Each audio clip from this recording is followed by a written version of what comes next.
بسم الله الرحمن الرحيم.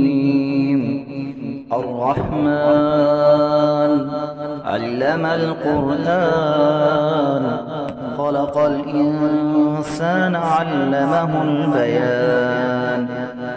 الشمس والقمر بحسبان، والنجم والشجر يسجدان. والسماء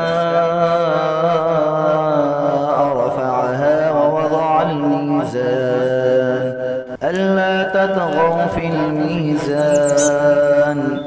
وأقيموا الوزن بالقسط ولا تخسروا الميزان.